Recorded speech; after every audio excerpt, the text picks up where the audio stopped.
Hi everybody. Yeah, I had a real sad experience just last night.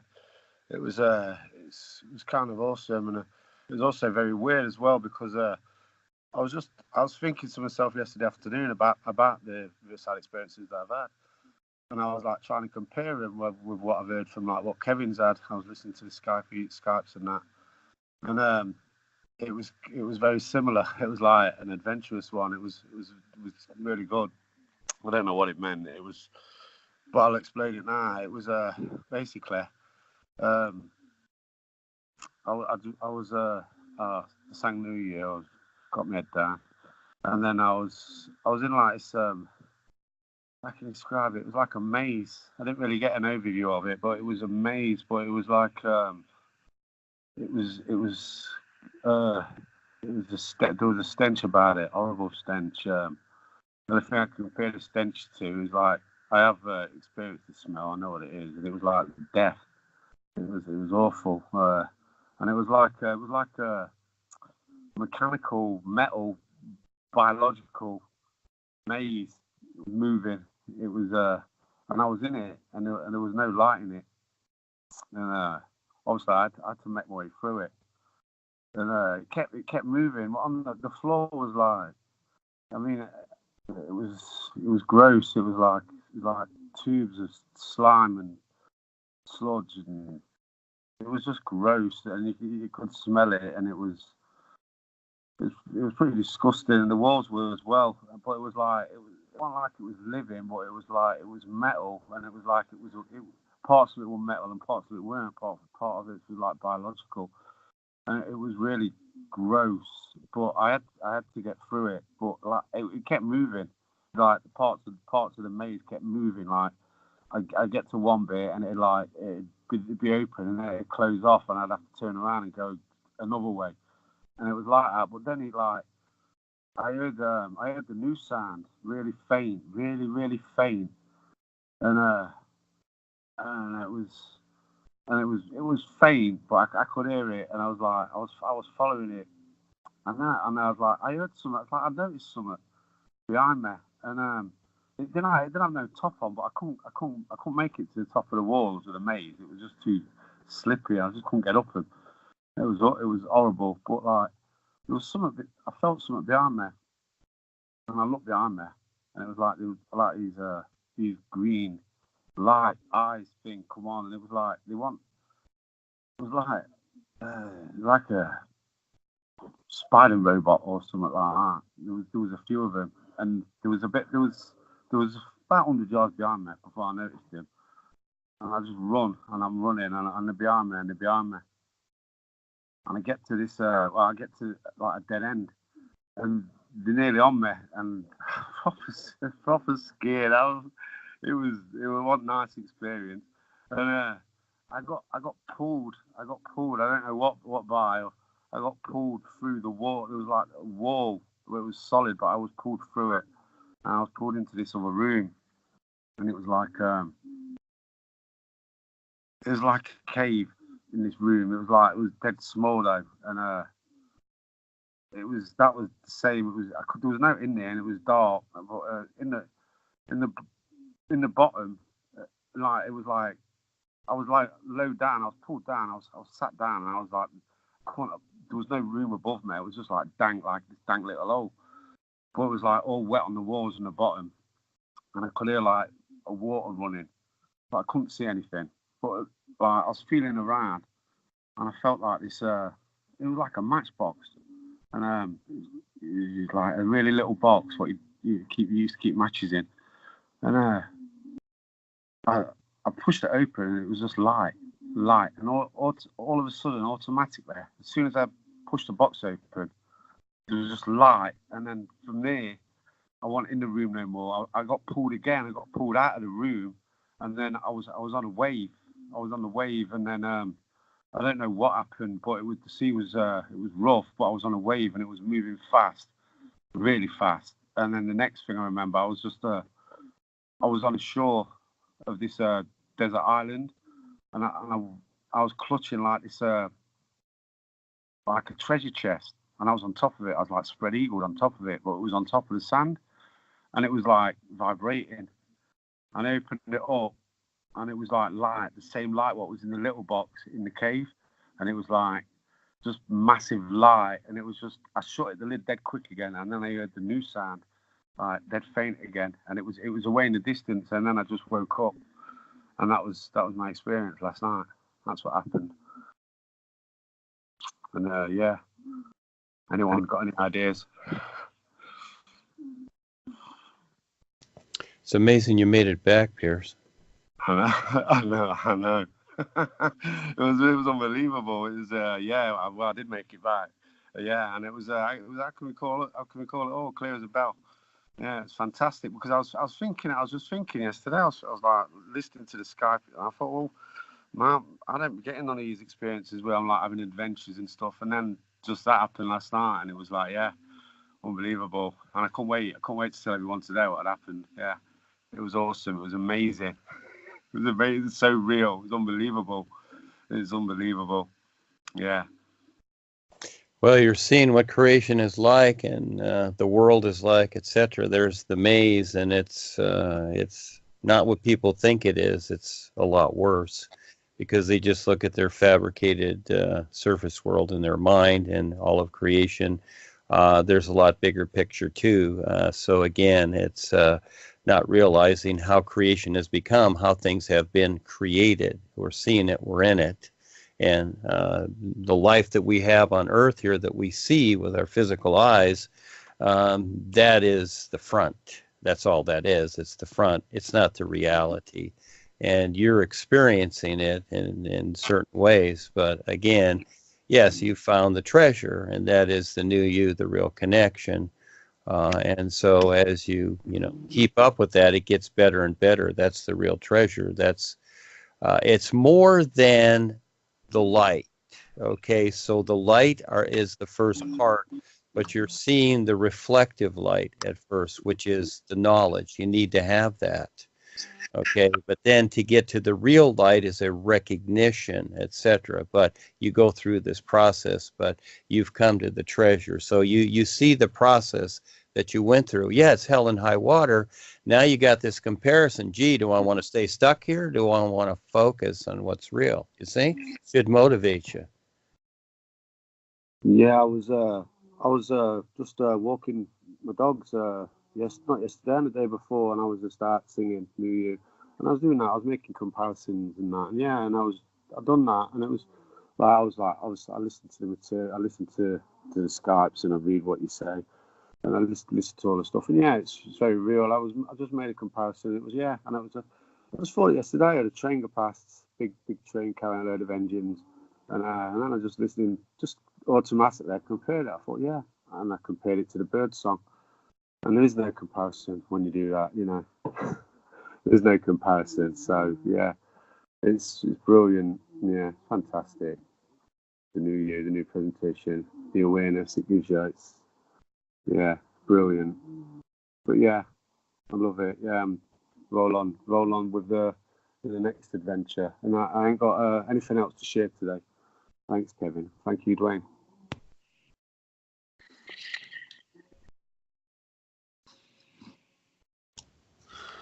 Okay then, I'll recount some of my dreams that I've had over the last several weeks. I will begin with this dream that I will call Rumble on the Real Side. Yeah, so I was with a group, and it appeared that we were on a mission to infiltrate a reptilian lair. And I don't exactly know the reason for this, but nevertheless, that was our mission. And our successful infiltration relied mainly on our disguises, which were rather poor, to say the least. We were completely concealed in robes, with hoods that allowed only our eyes to be seen. Predictably enough, we were discovered. A very large female reptilian halted us as I said, we were discovered by her, and our cover was blown. And I was saying, it was these reptilians certainly seem to have very big females, if this one was anything to go by. She seemed more amused than angry at our trespassing, and she escorted us to another area. This area seemed to be a recreational area, and she informed the individuals who were there how we had been spying on them, or attempting to, and they were not best amused, and all hell broke loose. We found ourselves in a dust-up with them. It sounds pretty violent, but in fact, although we were all going at it some, none of us, including the other individuals, were actually sustaining any damage. In fact, all of us, including my group and the others, were actually having quite a blast, almost letting off steam, and it was actually quite enjoyable. Then a self-important individual entered the place. It was obviously some superior to this group of people, and these individuals in this recreation area, and all fighting ceased. And as a gesture of goodwill, he offered me a pizza, which I ate. And as I've never had a dream pizza before, and I never would again, as after I had consumed the pizza, he informed me that it was poisoned, and I began then to extract the disharmonious distortions from myself, but I didn't manage to get it all before I woke up, and once awake, I felt really tired and a bit dizzy, which were the effects of the pizza. So if you ever get offered a pizza on the real side, my advice is to decline politely. And also, I think in the future I shall make a mental note to wear better disguises for my future spying escapades. Can I speak, Kevin? You may. Oh, thank you. That was terrific. The Adventures of Kevin. Hey, you and Monty Python should team up. Okay, so I'm assuming you've seen some of the Monty Python, the old films, etc., all the old movies with what is John Cleese and all the kids that made those movies. And so your adventures are kind of like that. And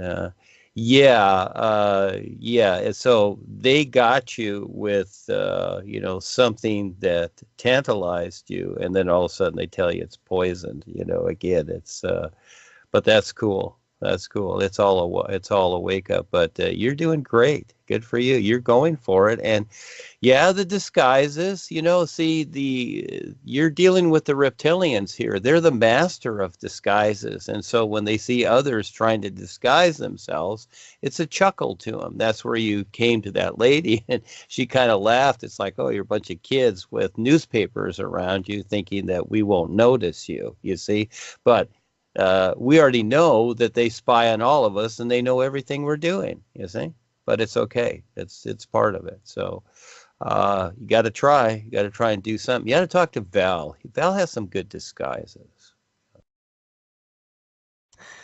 Yeah, as I said, I'm rather glad this reptilian female saw the funny side, because she was rather large. I wouldn't want her to give me a slap, for certain. Okay. And in my next dream, this next one actually had more the feel of an out-of-body experience to me, even though I didn't feel the leaving of my body experience. It was a dream. I did detect the subtle difference. It was more. When I have the out-of-body experiences or the astral projections, there's more a sense of restriction about them than if I have a real-side experience. So I would find myself in a car park, and it was a multi-storied affair. And this car park seemed to be a cesspit of creeps. There were creepy men everywhere. And why I refer to them as such is because there were also lots of women there also, and these men seemed to be chasing them around and raping them. I took it upon myself to save the day. I was rescuing woman after woman from the creeps. I'd grab a creep and chuck him out of the multi-story car park, out of the window, and this was seemingly the punishment I bestowed upon the creeps. But no sooner had I dealt with one creep that I would hear another scream, as another woman was under the duress of another creep, and I would go and rescue her and deal with him, and it all got rather exhausting and repetitive.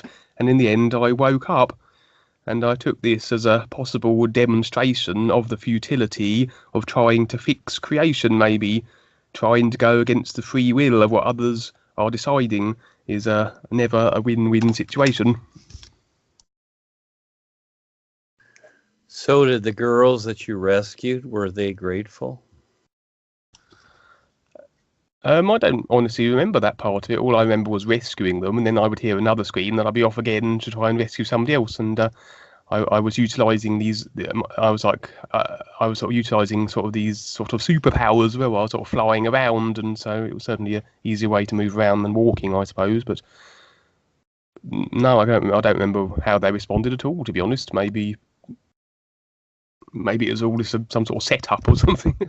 Well, probably was, but again, it's interesting. So yeah, there's the movies are very good examples of this. So again, yes, many times it is a setup. That's the whole idea. So they get the women and the men. It looks like I saw this one movie many years ago. It was very, very good. I can't remember what it is, but it was a setup like that where a woman was being slapped around and beaten by a guy in a parking lot. And so this fellow that they wanted to come into the scene and capture him and her seduce him, it all took place, and eventually the end result was witchcraft, and he became the sacrifice. And so it was a setup. So yeah, it's very interesting how these things are so. And so yeah, there's a lot going on in creation. And so when you see things out there, and again, they set these things up, especially on the real side. They see if they will ploy you. And as you become more aware and acute, you see how these things take place. So yeah, kind of look at it from that angle, because they're going to constantly ploy you. They're going to constantly ploy everyone into seducing them to where things look good, to where all of a sudden they get your agreement. It's very subtle, very, very subtle. Creation is amazing. There's one side of it that is all that. It's a trap. It's seduction. It can be a trap. Okay.